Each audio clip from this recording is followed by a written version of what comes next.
Hello friends, ओम श्री गणेशाय नमः। जय श्री कृष्णा। आप सभी का स्वागत है आपके अपने यूट्यूब चैनल पर। फ्रेंड्स, आज हम आपको इस वीडियो में बताने जा रहे हैं कार्तिक मास महात्म्य की 29वें अध्याय की कथा के बारे में, जिसको सुनने मात्र से ही मिलता है उत्तम फल और होंगी आपकी सभी मनोकामनाएं शीघ्र ही पूर्ण। फ्रेंड्स, वीडियो शुरू करने से पहले आपसे रिक्वेस्ट है, अगर आप हमारे चैनल पर नए हैं और आपने अभी तक चैनल को सब्सक्राइब नहीं किया है तो प्लीज सब्सक्राइब कीजिएगा चैनल को, साथ ही प्रेस कीजिएगा बेल आइकन को, जिससे नए वीडियो से रिलेटेड नोटिफिकेशन आपको तुरंत प्राप्त हो सके।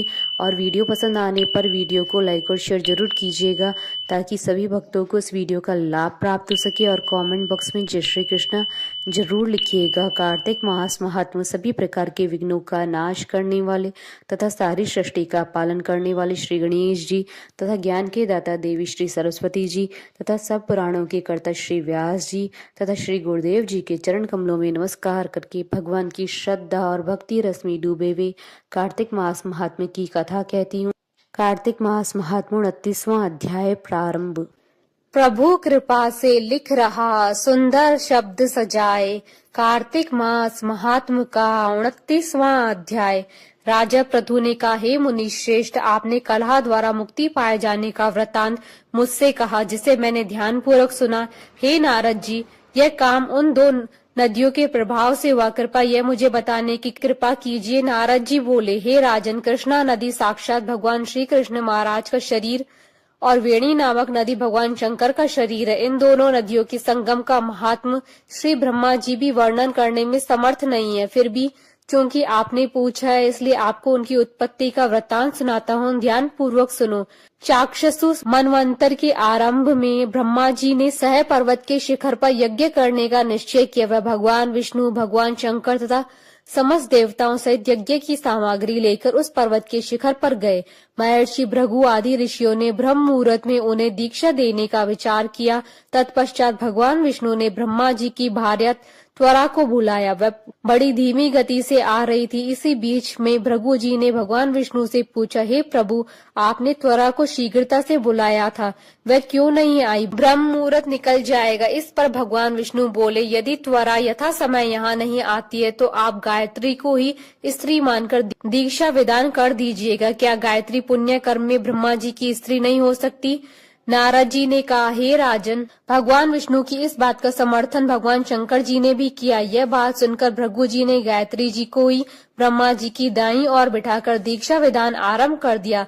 जिस समय ऋषि मंडल गायत्री को दीक्षा देने लगा, उसी समय त्वरा भी यज्ञ मंडल में आ पहुंची। ब्रह्मा जी के दाईं और गायत्री को बैठा देखकर ईर्ष्या से कुपित होकर त्वरा बोली, जहाँ अपूज्यों की पूजा और पूज्यों की अप्रतिष्ठा होती है, वहाँ पर दुर्भिक्ष, मृत्यु और भय तीनों अवश्य हुआ करते हैं। यह गायत्री ब्रह्मा जी की दाईं और मेरे स्थान पर विराजमान हुई है, इसलिए यह अदृश्य बहने वाली नदी होगी। आप सभी देवताओं ने बिना विचारे इसे मेरे स्थान पर बैठाया, इसलिए आप सभी जड़ रूप नदियां होंगे।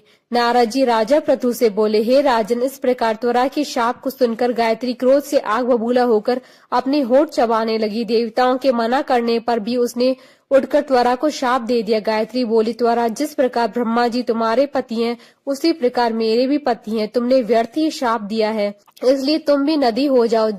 तब देवताओं में खलबली मच गई। सभी देवता त्वरा को साष्टांग प्रणाम करके बोले, हे देवी, तुमने ब्रह्मा आदि समस्त देवताओं को जो शाप दिया है वह उचित नहीं है, क्योंकि यदि हम सब जड़ रूप में नदियां हो जाएंगे तो फिर निश्चय ही तीनों लोग नहीं बच पाएंगे। क्योंकि यह शाप तुमने बिना विचार के दिया है, इसलिए यह शाप तुम वापस ले लो। त्वरा बोली, हे देवगण, आपके द्वारा यज्ञ के आरंभ में गणेश पूजन न किए जाने के कारण ही यह विघ्न उत्पन्न हुआ है। मेरा यह शाप कदापि खाली नहीं जा सकता, इसलिए आप सभी अपने अंगों से जड़ीभूत होकर अवश्यमेव नदियां बनोगे। हम दोनों सौतने भी अपने वंशों में पश्चिम में बहने वाली नदियां बनेगी। नारद जी राजा प्रथु से बोले, हे राजन, त्वरा की यह वचन सुनकर भगवान विष्णु, शंकर आदि सभी देवता अपने अपने अंशों से नदियां बन गए। भगवान विष्णु के अंश से कृष्णा, भगवान शंकर के अंश से वेणी तथा ब्रह्मा जी के अंश से ककुदमवती नामक नदियां उत्पन्न हुई। समस्त देवताओं ने अपने अंशों को जड़ मानकर वहीं सह पर्वत पर फेंक दिया। फिर उन लोगों के अंश पृथक पृथक नदियों के रूप में बहने लगे। देवताओं के अंशों से सहस्त्रों की संख्या में पश्चिम की ओर बहने वाली नदियां उत्पन्न हो गई। गायत्री और त्वरा दोनों ही पश्चिम की ओर बहने वाली नदियां होकर एक साथ बहने लगी। उन दोनों का नाम सावित्री पड़ा। ब्रह्मा जी ने यज्ञ स्थान पर भगवान विष्णु तथा भगवान शंकर की स्थापना की। दोनों देवता महाबल तथा अतिबल के नाम से प्रसिद्ध हुए। हे राजन, कृष्णा और वेणी नदी की उत्पत्ति का यह वर्णन जो भी मनुष्य सुनेगा या सुनाएगा उसे नदियों के दर्शन और स्नान का फल प्राप्त होगा। इति श्री कार्तिक महात्म्य 29वां अध्याय संपूर्ण। बोलिए भगवान विष्णु जी की जय, सनातन धर्म की जय। हमारे साथ इस वीडियो में अंत तक बने रहने के लिए आपका धन्यवाद। ओम श्री गणेशाय नमः। जय श्री कृष्णा।